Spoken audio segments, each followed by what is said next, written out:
monde, j'espère que vous allez bien. Aujourd'hui je vous propose une petite vidéo avec le jeu de la palle, mais pas comme d'habitude. Cette fois-ci je vais pas créer ma pile à lire mensuelle, mais avec Mélissa, l'amie avec qui j'ai créé les lectures au clair de lune, on va créer sa pile à lire annuelle, donc en piochant une carte par mois, 12 cartes en tout, pour l'aider un peu à choisir ses lectures de 2022. Donc c'est une idée qu'elle a proposée et je trouve que c'est trop génial. J'adore cette idée de faire cette vidéo à deux. Ça fait longtemps qu'on voulait proposer d'autres contenus aussi pour les lectures au clair de lune que les lectures communes. Donc c'est parfait pour commencer et j'ai trop hâte de faire ça avec elle. Donc sans plus tarder, je vais tirer la première carte. Bah, d'abord je vais mélanger un petit peu en fait. Si vous connaissez pas le jeu de la pile à lire, c'est en fait très simplement un jeu d'un peu plus d'une trentaine de cartes pour vous aider à choisir les lectures de votre pile à lire. C'est un jeu qu'on a créé avec Hélène Illustration, donc vraiment les dessins sur les cartes sont sublimes. Je vous mettrai dans la barre d'infos la vidéo explicative pour voir comment l'utiliser si jamais ça vous intéresse, et puis le lien vers la boutique d'Hélène si jamais vous le voulez pour vous aussi.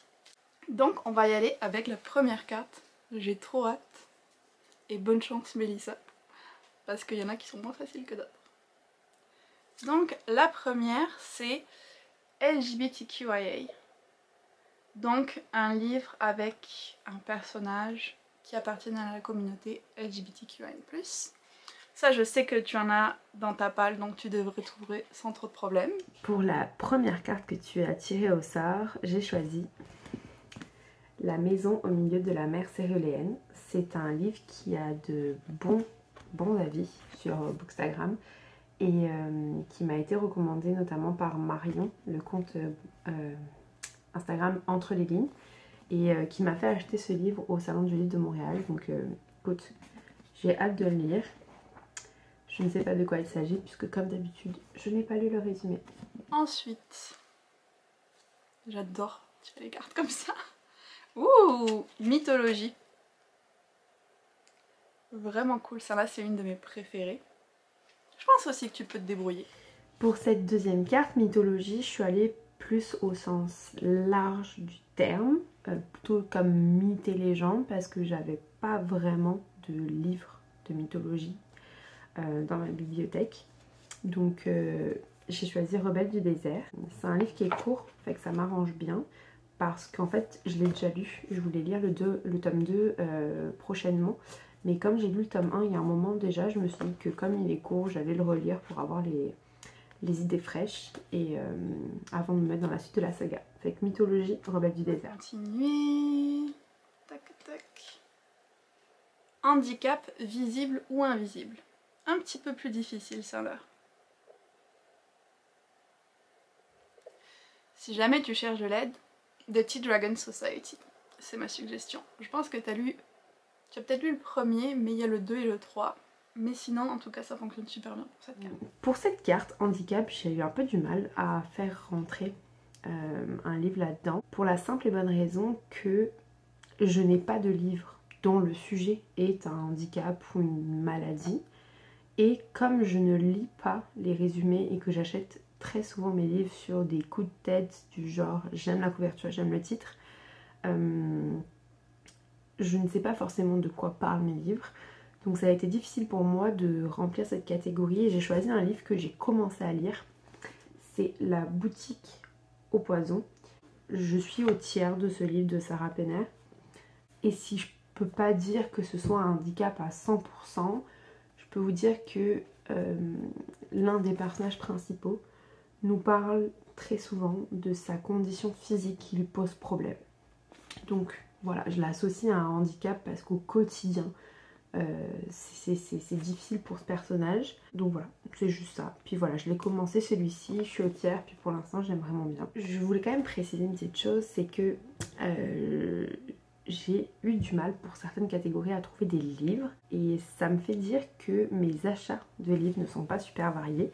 Alors si vous avez des recommandations, des coups de cœur que je dois lire, qui soit autre chose que de la pure fantasy, n'hésitez pas à le mettre en commentaire sous la vidéo d'Élise. Ça me fera très plaisir d'élargir mon champ de lecture et de découvrir de nouvelles choses. On passe à la quatrième déjà, ça va vite.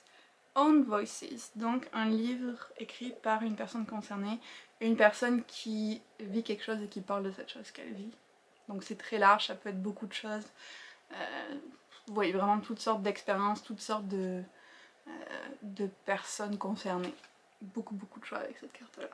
Pour cette 4e carte, j'ai choisi un manga que Elise m'a prêté, donc Shy. Je suis contente d'avoir trouvé un manga dans cette pile à lire parce que mine de rien, je la vois à côté de moi là. Puis mine de rien, c'est quand même des gros livres que j'ai là. Et je suis contente d'avoir un manga dans l'histoire pour 2 raisons. La première, c'est que ça se lit très rapidement, donc c'est le fun. Quand ton rythme de lecture est un peu perturbé, d'avoir des choses aussi faciles et rapides à lire d'une traite. Et la deuxième, c'est que les mangas, j'ai beaucoup lu ça il y a plusieurs années. J'adorais vraiment ça. Puis je ne sais pas pourquoi, à un moment donné, je me suis plongée juste dans les romans. Et je suis contente de retomber là-dedans. Donc, Shy pour Own Voice. On a beaucoup de cartes pour l'instant de la catégorie diversité. Il y en a 3 sur les 4. Je vais aller un peu de l'autre côté au cas où j'ai mal mélangé. Ah, là on change. On est dans la fantasy. Donc pareil, c'est quand même vraiment large. D'ailleurs, si tu veux y mettre notre lecture commune de janvier, je pense qu'elle rentrerait dedans. Alors, pour cette catégorie, j'ai choisi le livre que nous avons en cours à notre club de lecture Élise. Donc si vous ne le savez pas, Élise et moi avons un club de lecture qui s'appelle Lecture au clair de lune. On a un compte Instagram aussi, où tous les mois, nous choisissons une lecture commune. Et ce mois-ci, en janvier, nous avons choisi L'héritière des abysses, qui est le dernier Rick Riordan paru en français. Moi, c'est mon premier. Donc je suis contente, je sais que Shame on Me, j'ai pas lu les Percy Jackson, pardon. Mais voilà, pour l'instant j'aime bien cette lecture qui est déjà entamée. Donc moi c'est ça, je pense que c'était un bon candidat pour de la fantasy, donc voilà. La 5e, BD, manga, roman graphique. Là aussi, je pense que tu vas bien t'en sortir. Alors pour cette catégorie, Elise, je suis contente parce que j'ai un livre que je suis contente de présenter, c'est Les Saisons de Montréal. C'est pas vraiment une BD, c'est plutôt comme un album illustré et descriptif. Mais je sais pas si vous voyez bien,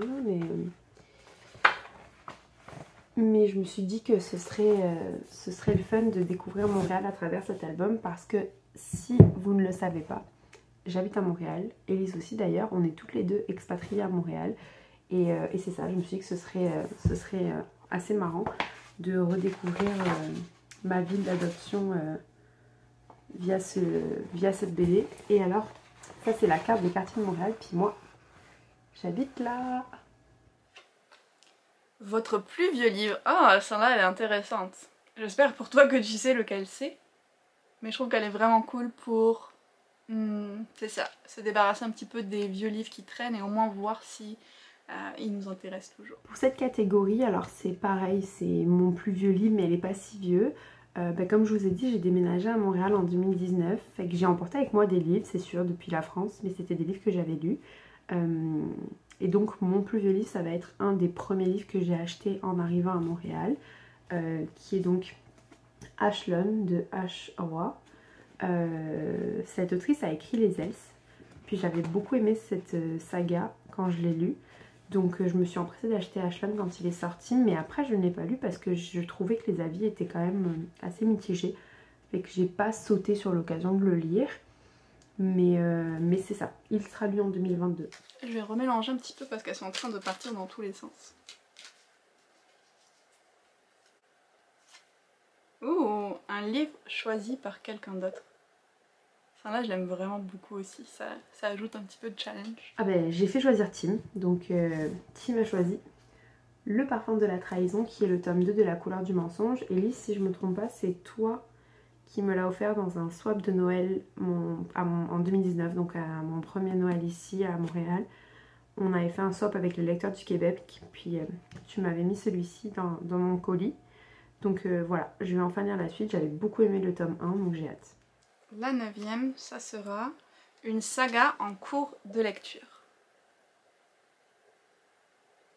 C'est l'occasion de continuer les Jennifer Ellermann Route pour toi. Ok, pour la saga en cours, c'est facile, Élise. En décembre, on a terminé avec notre club de lecture, Lecture au clair de lune, le tome 1 de From Ash and Blood de Jennifer Armentrout. Puis j'ai beaucoup aimé comme tous les livres qu'elle fait.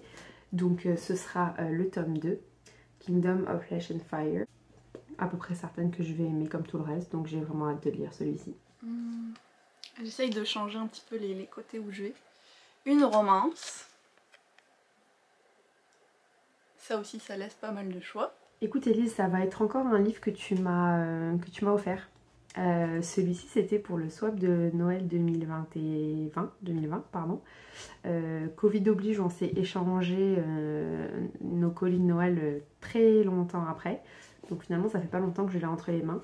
Mais c'est ça, j'ai choisi le bonheur dépend parfois d'un flocon. Je pense le lire incessamment sous peu d'ailleurs parce qu'on est encore pour moi un petit peu dans la période de Noël et surtout dans la période de l'hiver puisque actuellement il fait moins 35 à Montréal depuis le début de la semaine. Donc celui-là j'ai vraiment hâte de le lire. Je me suis permise de lire le résumé, ce que je ne fais jamais, et il donne vraiment envie. Il en reste plus que 2. Ah, là on va dans le un petit peu plus pointu, un livre avec une compétition. Ça se complique un petit peu. Ok, ça c'est encore une catégorie qui m'a posé un petit problème.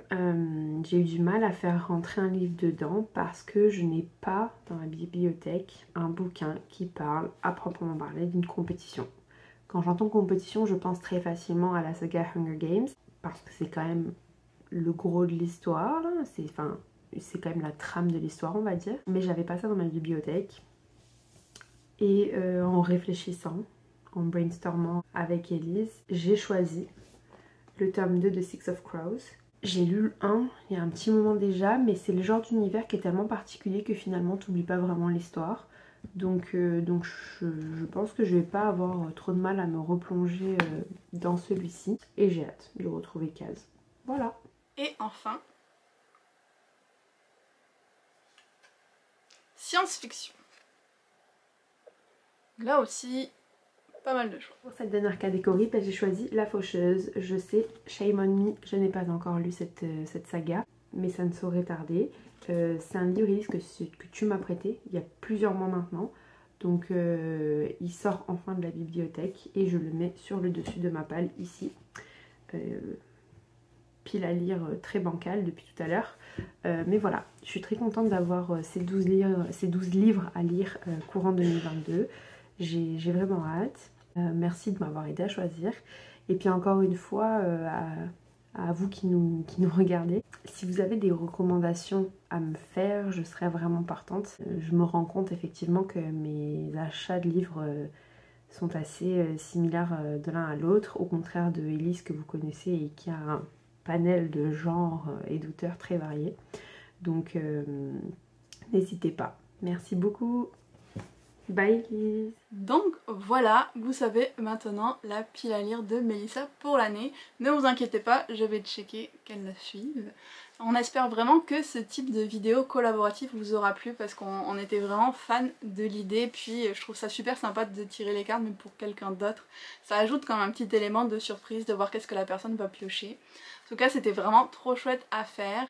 N'hésitez pas à liker la vidéo, à laisser un petit commentaire pour nous dire qu'est-ce que vous en avez pensé et à vous abonner à la chaîne. N'hésitez pas non plus à nous suivre aux lectures du clair de lune pour participer à nos lectures communes ou pour voir le futur contenu qu'on va faire. Et puis moi je vous dis à très bientôt pour une autre vidéo.